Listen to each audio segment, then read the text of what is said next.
सुप्रभात बच्चों।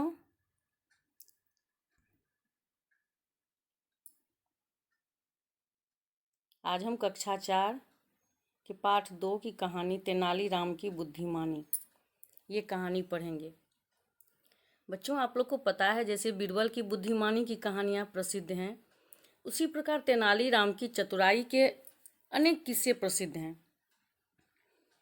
इस पाठ में तेनालीराम की बुद्धिमानी का ऐसा ही एक किस्सा चित्रकथा के रूप में प्रस्तुत है, चित्रकथा के रूप में दिया गया है। चलिए इस कहानी को हम देखते हैं बच्चों। तेनालीराम विजयनगर के राजा कृष्णदेव राय के दरबारी थे।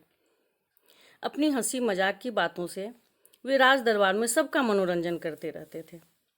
वास्तव में हंसी मजाक के साथ साथ चतुराई तथा बुद्धिमानी भरी बातें भी करते थे।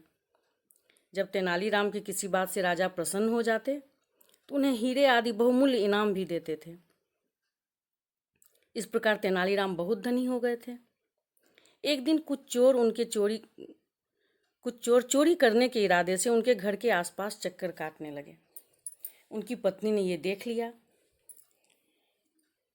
उन्होंने तेनालीराम से उनकी पत्नी ने कहा कि हमारी संपन्नता से लोग ईर्ष्या करने लगे हैं। आज मैंने कुछ चोर को अपने घर के आसपास देखा है। तेनालीराम ने कहा, तुम घबराओ नहीं, मैं इस समस्या का कोई समाधान अवश्य सोचूंगा, निकालूंगा। उसके बाद उन्होंने पूछा अपनी पत्नी से, क्या आज सेवक ने खेत में पानी दिया? नहीं, खेत सूखे पड़े हैं। चोर के डर से मैंने उनको भेजा ही नहीं खेत पर। दूसरे दिन रात में तेनालीराम सो रहे थे। अचानक उन्हें कुछ आवाज़ सुनाई दी, खुसुर फुसुर की आवाज़ सुनाई दी। उन्होंने झांक करके देखा तो उन्होंने देखा कि एक दो लोग आपस में कुछ बातें कर रहे थे धीरे धीरे। उन्हें संदेह हो गया क्योंकि उनकी पत्नी ने कहा था कि कुछ चोर उनके घर के आसपास दिखाई दिए थे। वो समझ गए।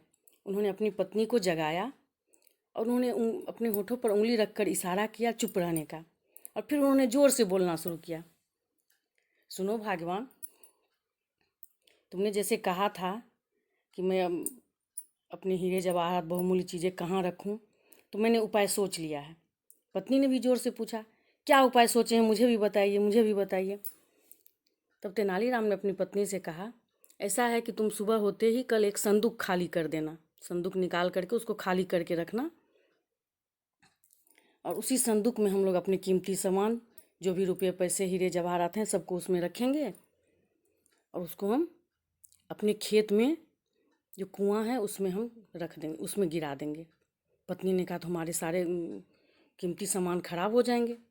तेनालीराम ने कहा, ऐसा कुछ भी नहीं होगा, उस कुएं में पानी बहुत ही कम है, जब हमें ज़रूरत होगी हम उसको निकाल लेंगे। पत्नी ने कहा, ठीक है, अब मैं चैन से सो सकूंगी।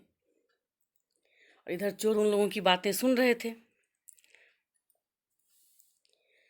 चोर बहुत खुश हो गए। दूसरे दिन सवेरे सवेरे उस कुएं के आसपास झुरमुटों में चोर छिप करके तेनालीराम की प्रतीक्षा करने लगे कि कब तेनालीराम संदूक लेकर के आएंगे।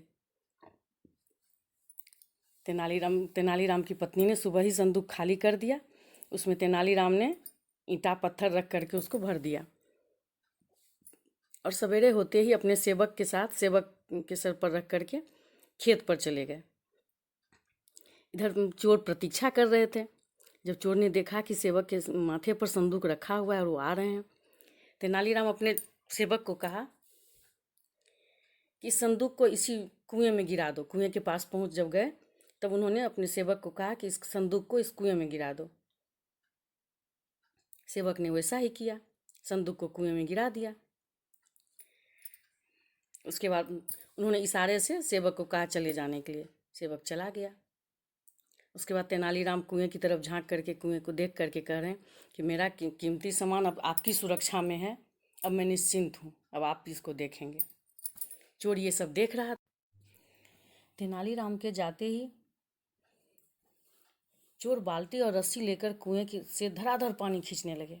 तुम जल्दी जल्दी एक एक बाल्टी पानी खींचते और खेत में डालते जाते, एक एक बाल्टी पानी खींचते और डालते जाते। सारी रात यही करते रहे, लेकिन पानी समाप्त ही नहीं हो रहा था और ना संदूक उन लोगों को दिखाई दे रहा था। पूरा खेत पानी से भर गया। चोर थक कर चूर हो गए। लेकिन उन्हें धन का संदूक नहीं दिखा। अब सवेरा होने पर वो तो थक गए थे, थक कर सब चूर हो गए थे। सवेरा होने को आ रहा था, लेकिन इतना थक गए थे कि लोग वहीं थोड़ा सा लेट गए। लेटे तो आँख लग गई उनकी। और तेनालीराम सुबह जब वहाँ पहुँचे तो वहाँ पर खेत पर उन्होंने सोए हुए देखा, कुछ लोगों को, चोरों को सोते हुए देखा। तो उन्होंने आवाज़ लगाई, अरे आप लोग यहाँ क्यों सो रहे हैं? चलिए अब पेड़ के नीचे आप लोगों के लिए बिस्तर लगवा दें। तेनालीराम की आवाज़ सुनते ही चोरों की आँख खुल गई, वो भागने लगे।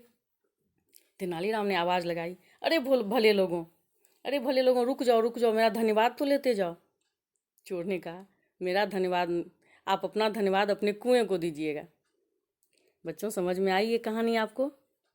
तेनालीराम ने अपनी बुद्धिमानी से अपना धन भी बचा लिया और खेत की सिंचाई भी हो गई। तो तेनालीराम के इसी तरह अनेक किस्से हैं।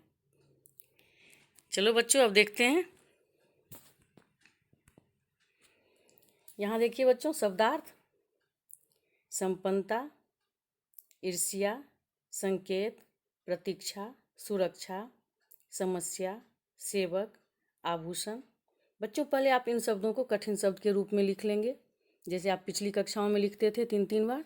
सुंदर सुंदर अक्षर में पहले आप कठिन शब्द लिख लेंगे, फिर आप इन्हीं शब्दों को शब्दार्थ में लिख लेंगे। संपन्नता खुशहाली, ईर्ष्या जलन, संकेत इशारा, प्रतीक्षा इंतजार, सुरक्षा हिफाजत, समस्या परेशानी, सेवक नौकर, आभूषण गहने। बच्चों यहाँ देखिए प्रश्नोत्तर। पहला प्रश्न है, कृष्णदेव राय कहाँ के राजा थे? कृष्णदेव राय विजयनगर के राजा थे। दूसरा प्रश्न है, तेनालीराम राजदरबार में क्या करते थे? तेनालीराम राजदरबार में हंसी मजाक के साथ साथ चतुराई और बुद्धिमानी से सबका मनोरंजन करते थे। तीसरा प्रश्न है, कुएं से संदूक निकालने के लिए चोरों ने क्या किया? कुएं से संदूक निकालने के लिए चोरों ने बाल्टी और रस्सी की सहायता से उसे जल्दी जल्दी पानी खींचने लगे। बच्चों शब्दार्थ और प्रश्नोत्तर को आप याद कर लेंगे, सुंदर सुंदर अक्षर में आप कठिन शब्द को पूरा कर लेंगे। आज इतना ही बच्चों, मिलते हैं फिर अगली कक्षा में। धन्यवाद बच्चों।